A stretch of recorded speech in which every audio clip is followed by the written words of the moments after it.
kesempatan di tahun ini sebenarnya di Januari sudah ada jadwal kami, cuma kelewatan, khususnya Jumat minggu pertama. Tapi kita masuk di Februari. Sungguh begitu baiknya Tuhan, ini bukan kebetulan, tapi karena doa, keinginan hati untuk boleh melayani di tempat ini, Tuhan berikan jadwalnya. Jadi luar biasa Tuhan. Kami dari komunitas orientasi mengasihi yang saya adalah ketuanya, pelayanan kami 15 tahun hanya di rutan dan lapas. Jadi kalau di Medan ini adalah yang musuh karena 4 lagi sudah berjalannya, lapas perempuan, rutan perempuan, LPD, lapas anak, dan terakhir ini yang musuh.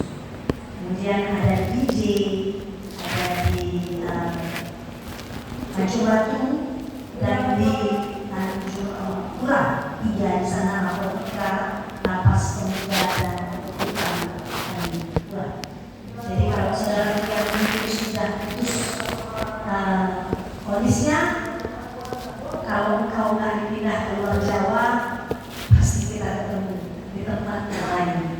Ya, jadi kita pasti akan nyambung karena ini kan tempat sementara rutan ya kan? Ya, saya sangat bersuka cita ya ada di tempat ini. Saudaraku, ini bulan Februari dan bukan kebetulan kan kita pertama kali bertemu di bulan ini.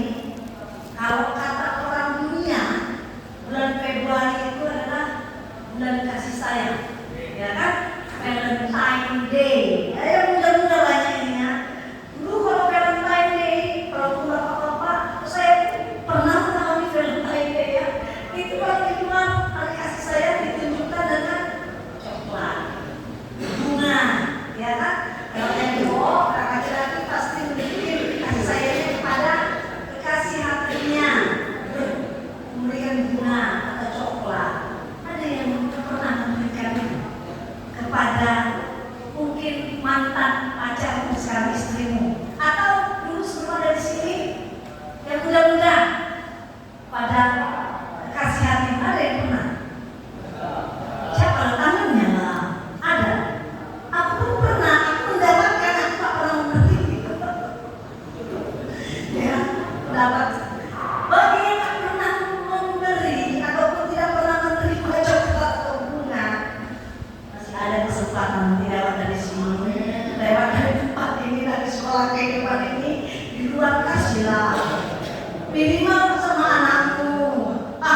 Udah tua bu, gak pusing lagi itu ngasih bunga. Nanti kamu gak pernah mendapatkan apa-apa, orang gak pernah kasih, ya kan? Kalau tidak pernah memberi, tak pernah betul, tak pernah menerima. Jadi kasihlah ya. Sekalipun itu mulai kasih sayang, rayaan di seluruh dunia. Jadi mau apapun agamanya, itu sudah menjadi trademark bulan kasih sayang, menunjukkan kasih sayang. Valentine Day, pesta gembira ya. Nah, ini sebenarnya dari Santo Valentinos namanya. Dia orang, dia ada ketiga orang Romawi ya. Dia ini dari sini dan cikal bakalnya. Jadi jangan bilang Valentine Day tapi kamu nggak tahu mau apa ceritanya, ya kan? Jadi dia ini karena kasih sayang, dia ini banyak tentara-tentara di luar sana yang tak dibolehkan sama kaisar menikah. Yang muda-muda, yang muda-muda masih jatuh cinta menikah, tapi nggak boleh karena kalau menikah mengganggu konsentrasi fokus perang, jadi nggak boleh. Nah, Santo Valentino meretas, menghapuskan, menerobos aturan-aturan itu. Berkatinya lah orang-orang muda, tentara-tentara muda yang menikah, maka menikahlah. Akibatnya, pendeta ini santo ini menjadi martir, maka dia dibunuh. Ya, tapi dia berani menunjukkan kasih sayang kepada orang, dia berani berkorban. Makanya sampai sekarang itu hari kasih sayang diperingati karena menunjukkan rasa kasih sayang. Ya kan? Saudara dikasih Tuhan. Kalau di tempat kayak ini, tempat hutan ini,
yang memulihkan, the healing love, yang berhubungan dengan cinta, kasih sayang, ya, kasih sayang.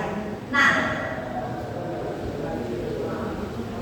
kalau firman Tuhan dikatakan di 1 Yohanes 4 ayat 19, kita mengasihi bukan karena kita mau dikasihi Tuhan, tapi karena Allah lebih dulu mengasihi kita.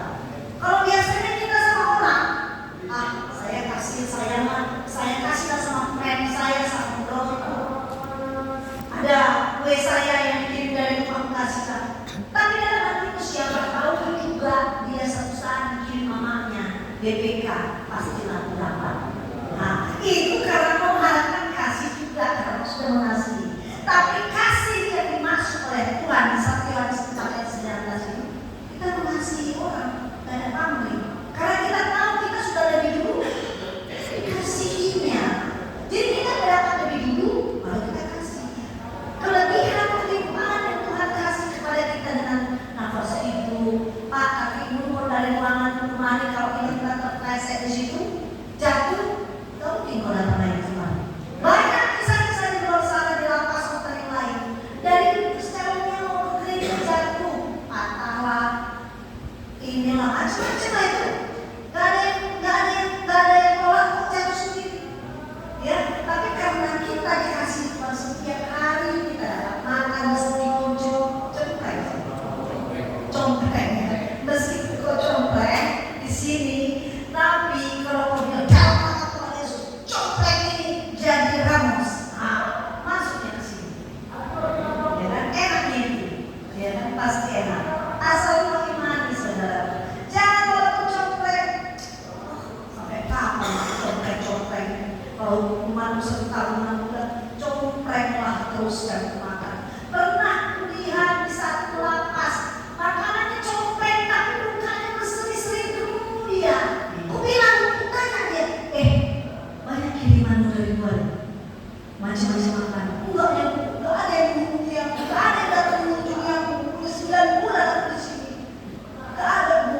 Jadi kok kamu mau? Aku berdoa, aku bernyanyi, aku bergereja.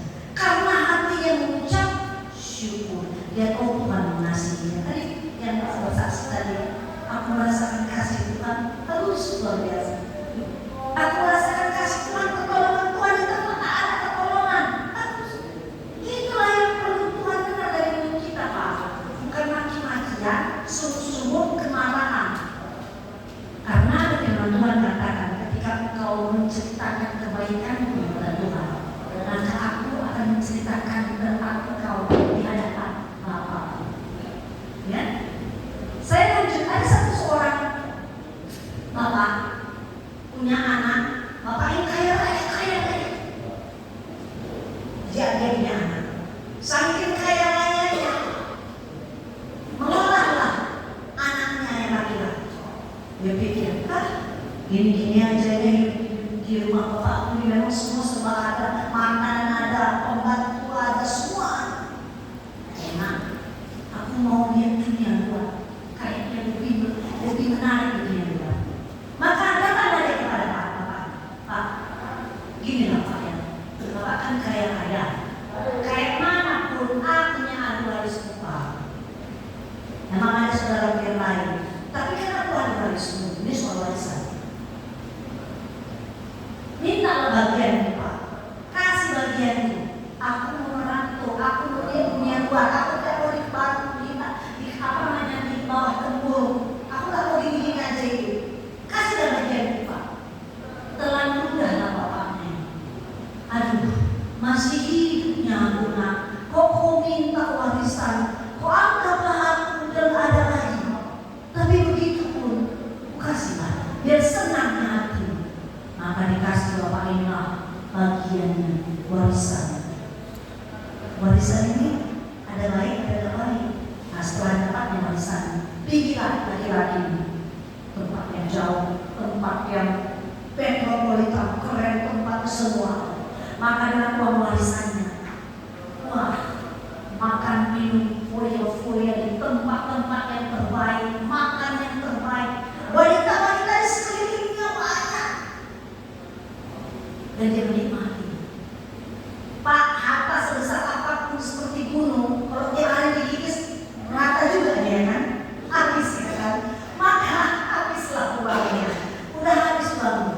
Terus para wanita yang suka lihat, oh kemarin kasihnya mungkin 2 juta, sekarang ketiba 200, udah tidak ada kawan-kawan ini. Lama-lama semua orang sekelilingnya meninggalkannya. Biasanya kata pepatah, ada uang apa? Sayang. Nggak ada uang apa? Sayang. Jadi jangan tunjukkan waktu ya. Kalau ada wanita sekelilingmu yang mau mengambil uang. Jadi karena nggak ada uang, makan pun nggak bisa. Jadi di lapas ada yang kasih makan. Oh iya, nggak ada yang kasih makan. Kemudian dia ngambil keputusan daripada makan, jadi penjaga bayi lah. Jadi penjaga bayi lah dia. Terus jadi penjaga bayi, apa rela pagi dan siang mungkin sekali dia dikasih makan. Maka dia bersama bayi lah makan dalam kubangan bayi, dalam tempat makan bayi. Sepiring berdua lah dia dengan bayi. Saudaraku yang dikasihi Tuhan, ketika lagi makan makanan bayi ini, berpikir lagi, di tempat ini aku makan makanan babi. Bapakku kaya raya, pembantunya, pelayannya, hamba-hambanya gak seperti aku makannya. Semua cukup di sana sekalipun hamba-hamba bapakku, pelayan bapakku cuma orang rupakan, tapi mereka layak makanannya. Aku di sini di tempat kubangan babi, jaga babi, makannya susah. Maka dia berpikir, kuputuskan pulanglah. Pikir-pikir dia baru pulang karena bagian itu sudah habis. Mendaftarlah aku sama bapakku supaya aku diangkat jadi pelayan. Jadi dengan semangatnya dia pulang, memutuskannya pulang lagi kata bapaknya. Dan terskema kemana-mana bahwa anak bapak yang kaya raya itu pulang. Dia dengan hatinya sudah mempersiapkan diri. Aku pulang akan menjadi pelayan supaya aku bisa dapat upah dan dapat makan. Lalu apa yang terjadi? Mari kita lihat Lukas 15 ayat 20. Lukas 15 ayat 20.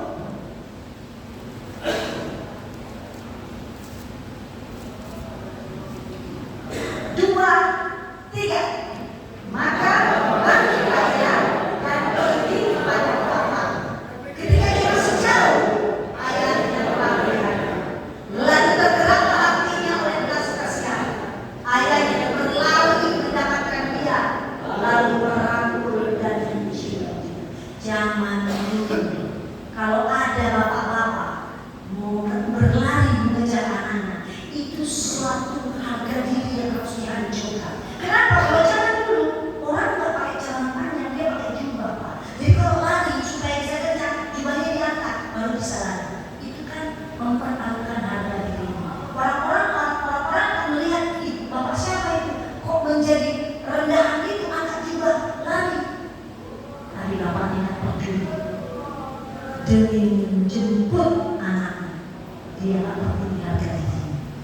Maka bapak tersebut nggak nanya apa-apa, nggak tanya, dari mana kau nak tahu kali kamu lihat, kok kamu hari kamu kok gaitan kamu lihat kok kurus, nggak tanya apapun.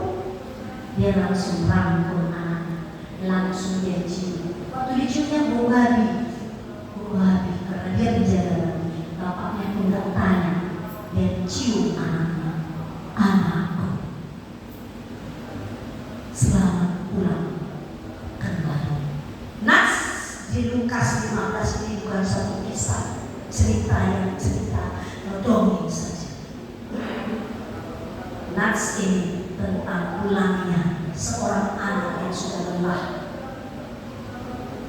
Bukan cerita tentang kesalahan masa lalu, tetapi cerita kisah tentang adanya kesempatan kedua yang selalu terbuka rumah bapaknya. Apa yang kita pelajari dari nas ini? Yang pertama, titik terendah adalah titik balik, saudara. Titik terendah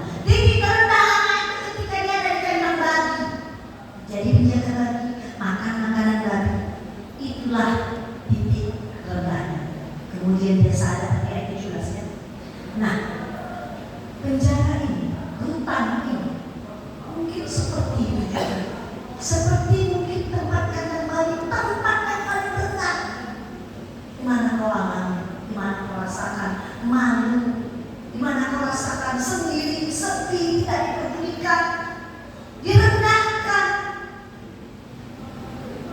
Namun kalau anak tadi tidak ada di kanan bali, dia justru dia merasa bahwa dia merasa keberadaan.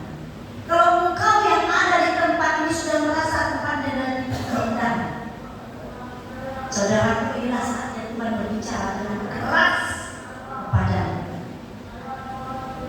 Kalau ini masalah tempat ini, di tempat seperti ini kau merasakan kesulitan di masa-masa sulitmu, jangan sia-siakan masa sulit. Gunakan untuk merenung dan menyadari bahwa engkau butuh Tuhan. Seperti anak tadi, ternyata dia butuh Bapak.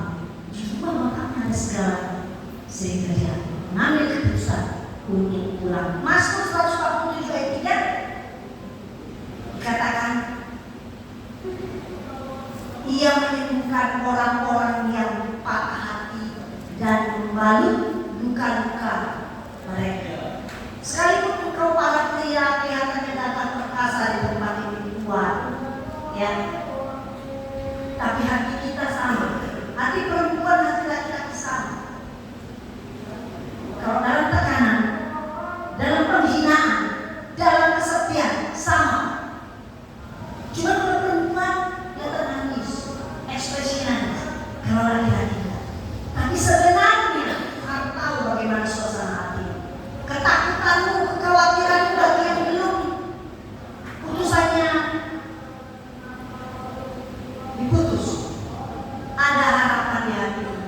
Janganlah Tuhan, janganlah sampai sekian banyak tuntutan yang mungkin 6 tahun. Tuhan tolong, ketika engkau menunjukkan melangkahkan kakimu ke ruangan pengadilan, hatimu bergetar. Tuntutan 6 tahun, Tuhan, jangan sampai 6 tahun. Tapi kalau kau mulai ngaji ya terserah, 6 tahun jalannya, paling di situ jalannya. Berarti di sini rendah, belum selesai. Makanya kenapa orang ada di tempat seperti ini ada 2, 3 kali, 4 kali, 5 kali, 10 kali suka ada di tempat seperti ini. Belum kita rendah. Tapi kalau hari ini kau rasa ini rendah, gunakan masa-masa sulit ini.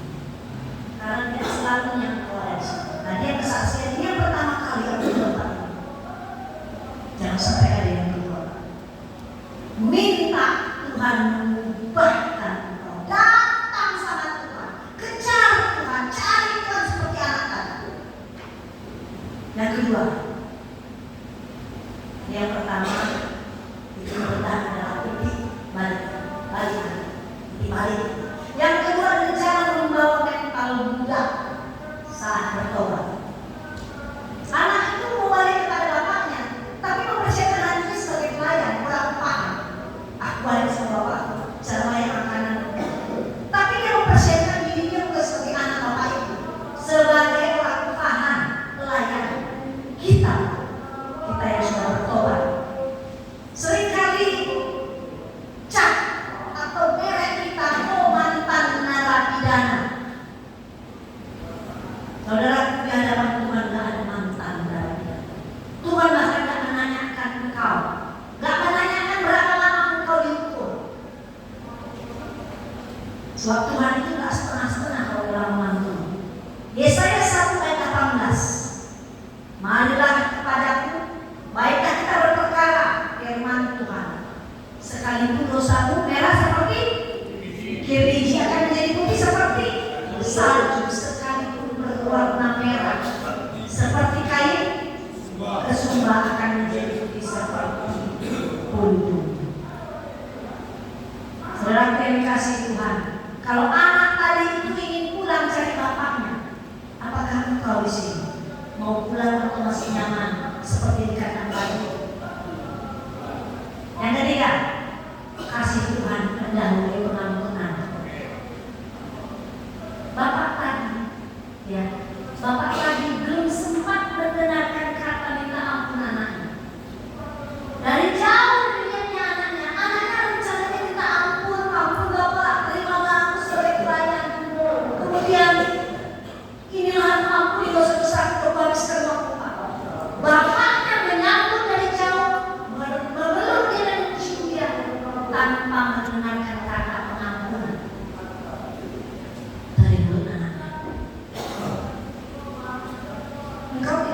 menjadi orang suci dan kudus di tempat ini, yang tak berdosa dan tak bercacat dan bercela setiap hari. Mungkin kau masih merokok, kau masih berjudi di tempat ini, kau masih menanya hal-hal negatif, kau masih menjinakkan pikiranmu, kau masih mengingat si baik-baik di atas kutek, kau masih mengingat selingkuhan di luar sana.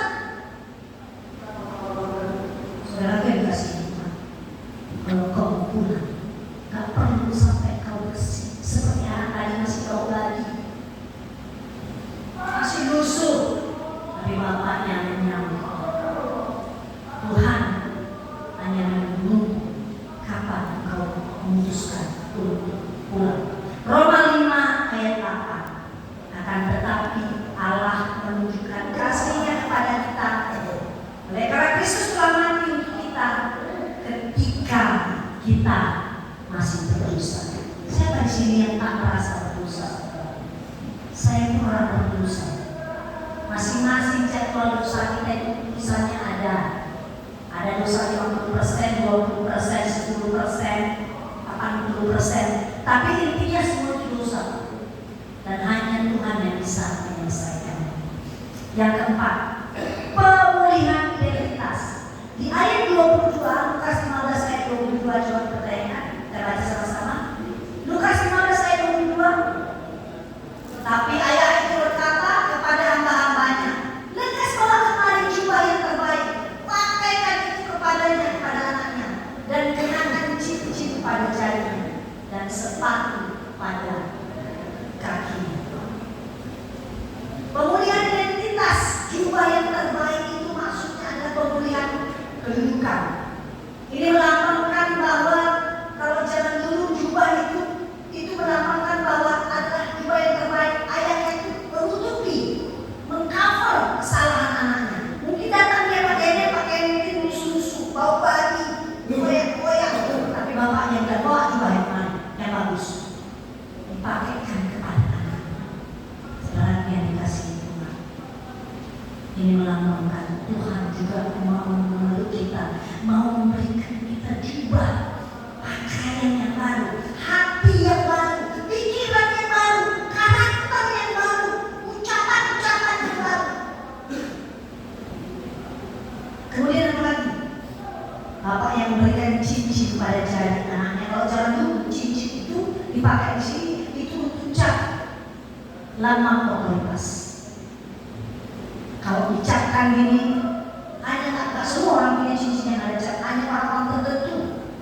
Jadi anak ini diberikan cincin untuk apa? Untuk dia menjadi ahli waris, anak ahli waris. Bagi kita, Tuhan memulihkan, mengembalikan kita yang gelap menjadi terang.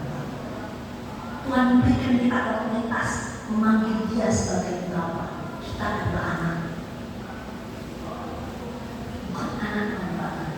Terus sepatu pada kakinya. Jangan dulu hanya mudah lah yang tak pakai sepatu. Ayam. Orang upahan pakai ayam. Tapi oleh orang yang tidak upahan itu harus pakai sepatu ataupun pakai kasut. Itu menandakan kedudukan orang upahan. Kita sebagai orang bebas, bukan hamba, bukan orang upahan, bukan orang yang abal-abal. Itu yang Tuhan pulihkan keadaan kita. Saudaraku, pintu-pintu di hutan ini mungkin ada batasannya, ada penutupnya, sel ada tutupnya, dan ditutup dari luar, ada batas-batasnya. Tapi pintu hati itu yang hanya bisa dibuka dari dalam. Kalau engkau membukanya, maka pintu itu akan terbuka. Si anak hilang ini bisa pulih. Si anak tadi itu yang menjaga babi bisa pulih karena dia mau bangkit dan pulang. Dia bangkit dari tempat menjaga babi dan dia pulang. Kasih Tuhan itu nggak seperti handphone, Pak. Dia seperti sinyal handphone.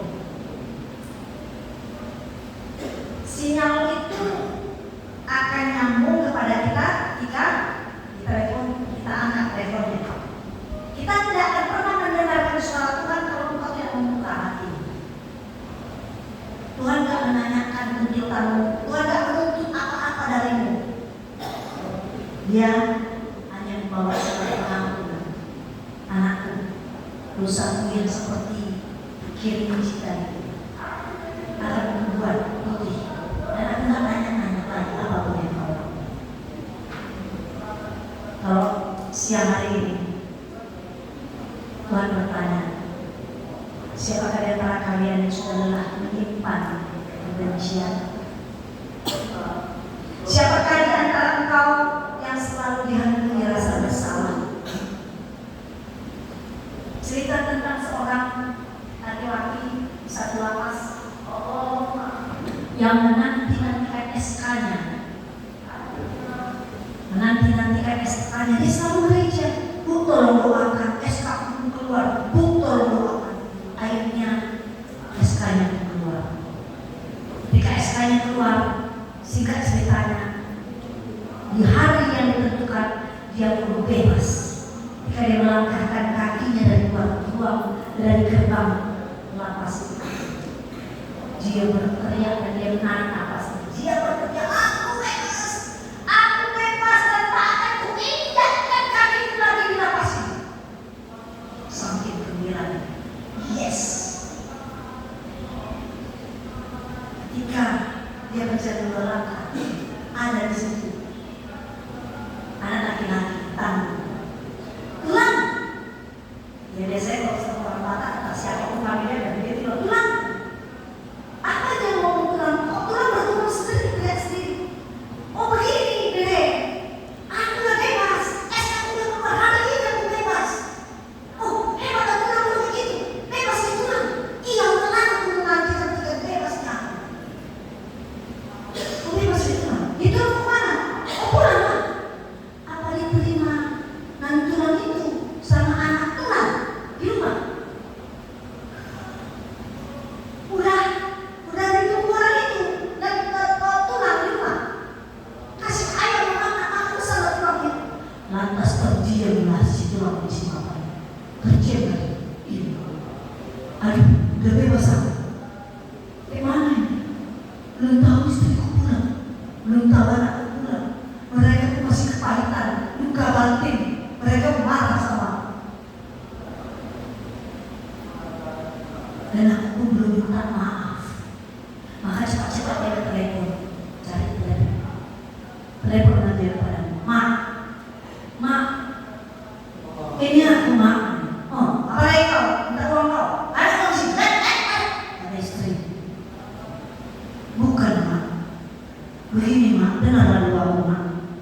Aku mau minta maaf Mak. Ampunlah aku Mak. Banyak kesalahanku Mak. Banyak kali aku sakiti kau Mak dan anak-anak Mak.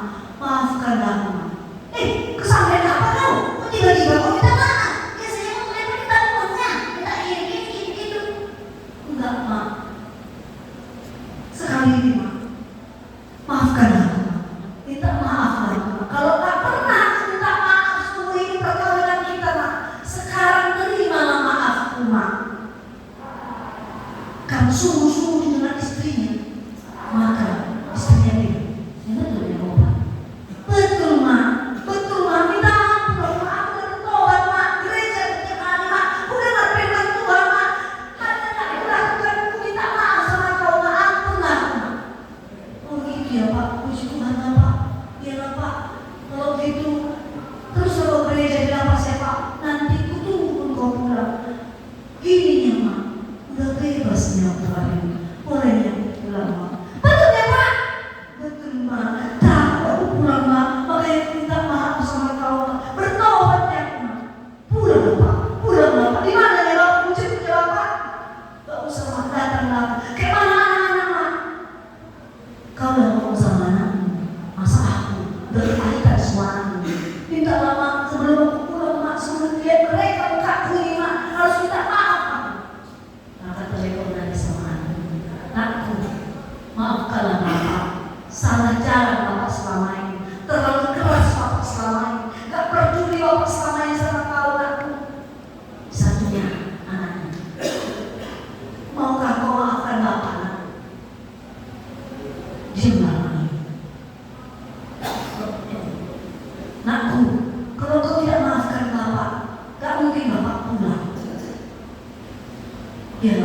maafkan aku. Boleh Bapak pulang? Pulang Bapak. Sebentar lagi Bapak akan lihat aku. Datang harinya. Jadi saudaraku, pulang harinya.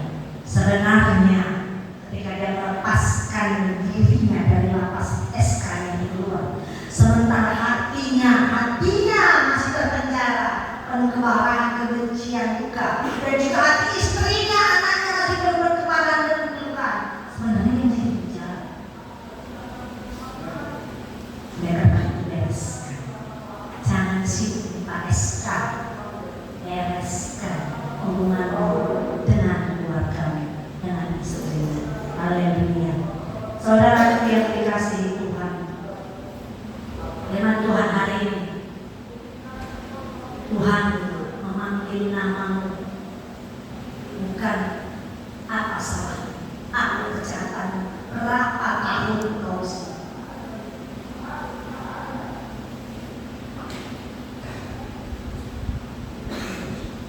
Fokus kepada masa depan saudara. Meski tak ada jalan keluar kau lihat di depan, ini terlalu banyak hukuman. Tapi kalau kau bersama Tuhan, Tuhan akan menemani jalan hari-hari. Kau tidak akan susah, tidak akan pernah sendirian. Lukas 15 ayat 20. Mundur.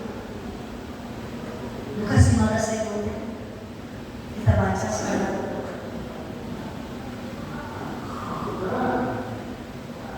Maka bangkitlah dia dan pergi kepadanya bapaknya. Ketika dia masih jauh, ayahnya telah melihatnya.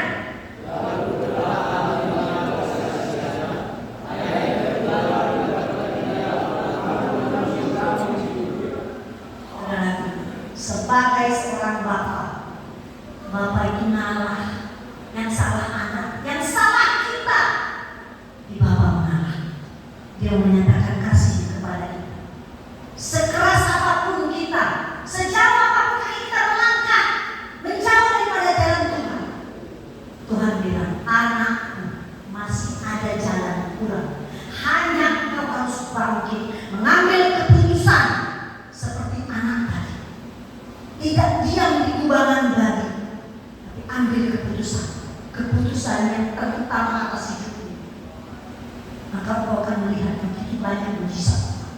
Di tempat napas terluka, mujizat-mujizat sering terjadi. Saya mau tunjuk dengan satu kesaksian tentang kasih Tuhan. 4 tahun yang lalu, saudara. Oh, bukan. Saya mau bilang bahwa perjalanan 15 tahun yang Tuhan izinkan saya melayani khusus di lapas terluka, membawa saya terus melayani. Namun 4 tahun yang lalu, pekerjaanku yang melayani tidak terlepas dari segala sesuatu yang membuat aku mengalami kesakitan. Gak ada angin, gak ada hujan, di rumah tiba-tiba terpleset jatuh dan kakiku patah. Bonggol ini kaki kita patah. Dan dokter harus bilang secara medis harus dioperasi dan diganti bonggolmu itu dengan besi supaya bisa berputar. Kita kan bisa berputar kan, supaya bisa kaki yang belok ya. Harus dioperasi dan aku tidak bisa jalan selama 9 bulan. Pilihan hanya itu, nggak ada yang lain. Kalau tidak dioperasi, maka kau kan 2 tahun tidak jalan karena lama menyambungkan, karena patah. Dan kata dokter jangan lama-lama ambil keputusan karena itu akan membusuk. Kalau busuk akan lebih repot lagi, diambil dagingnya.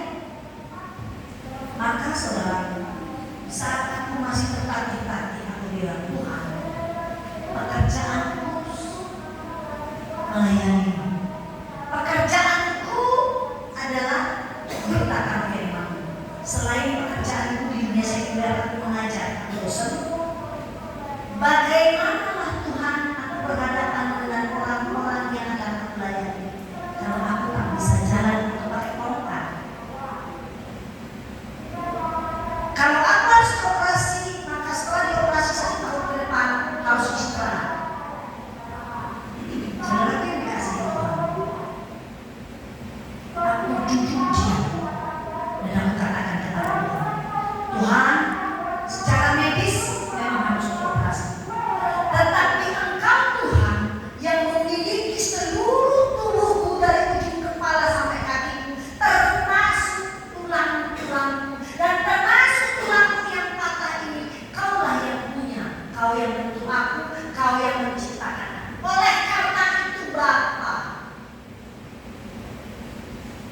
biarkan Engkau yang menyembuhkan.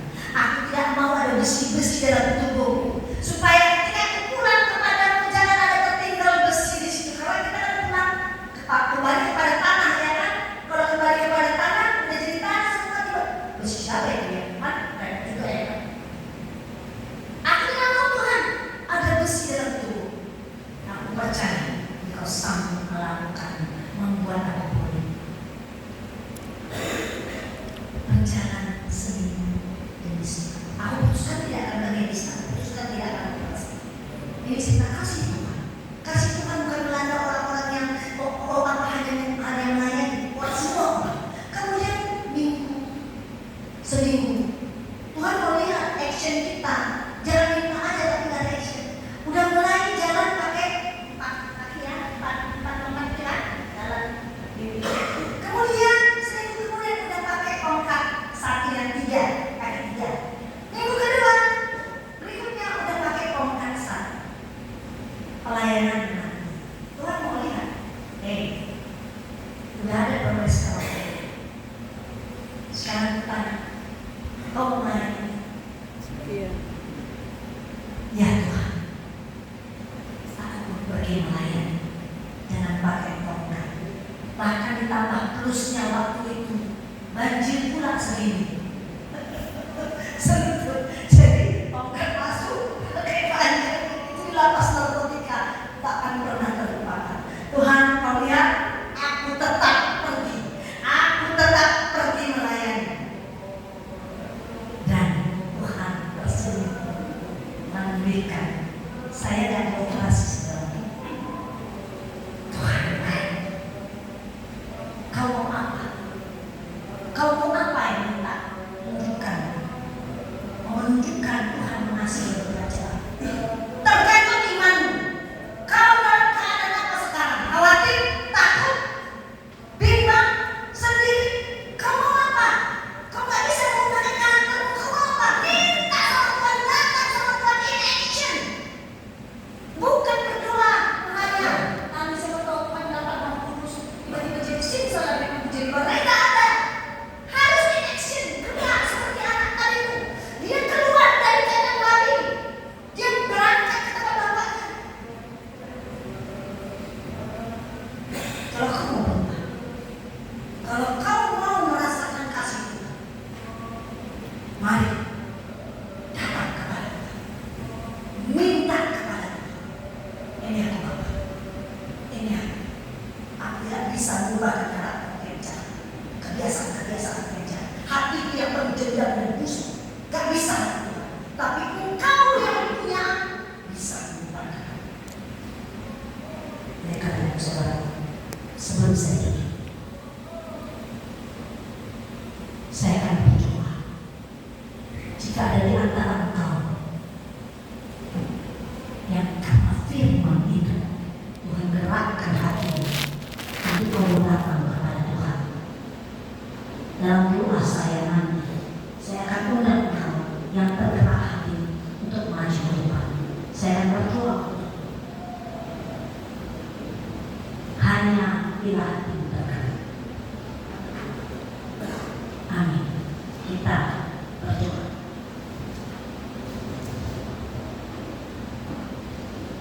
Engkau Bapa yang sungguh mengasihi kami. Terima kasih Tuhan untuk firman-Mu tentang seorang anak yang beriman. Kami pun seringkali beriman Tuhan, tapi kami terlalu sibuk Tuhan, terlalu nyaman dalam keadaan kami yang begitu hancur, putus asa, marah, tidak berpengharapan. Seringkali kami hanya bersungut-sungut dan marah terhadap diri kami dan diri orang lain. Tapi kami tidak datang kepadamu. Tapi melalui firman-Mu siang hari, seperti seorang anak datang kepada bapaknya. Anak itu sudah menyerah karena dia berada pada titik terendah. Anak itu pada titik yang paling rendah dalam hidupnya. Tidak ada jalan lain. Dia memutuskan datang kepada bapaknya.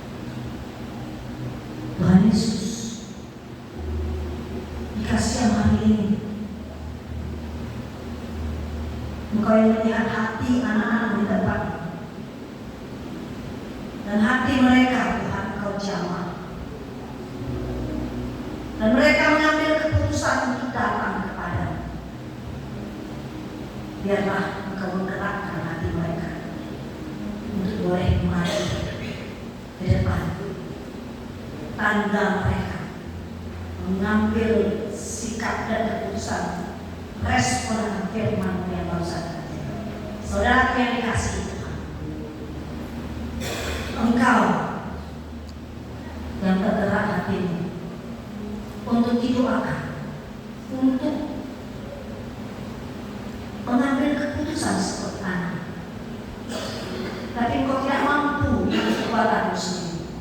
Mari saya undang engkau maju. Tuhan melihat hatimu, Tuhan melihat keputusasaan, Tuhan melihat kesendirianmu, ketidakberdayaanmu, kehinaanmu.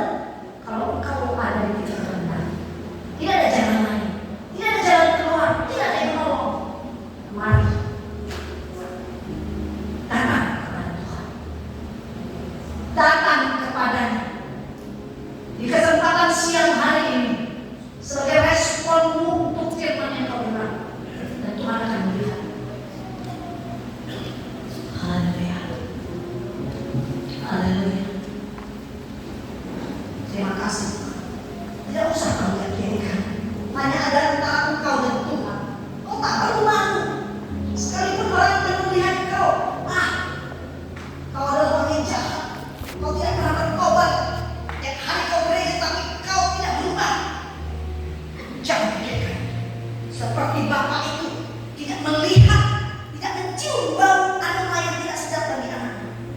Dia merangkul dan memeluk. Engkaulah itu anakku, kata Tuhan. Saat ini Tuhan akan memelukmu, saudara, merangkulmu. Apapun bau kehidupanmu,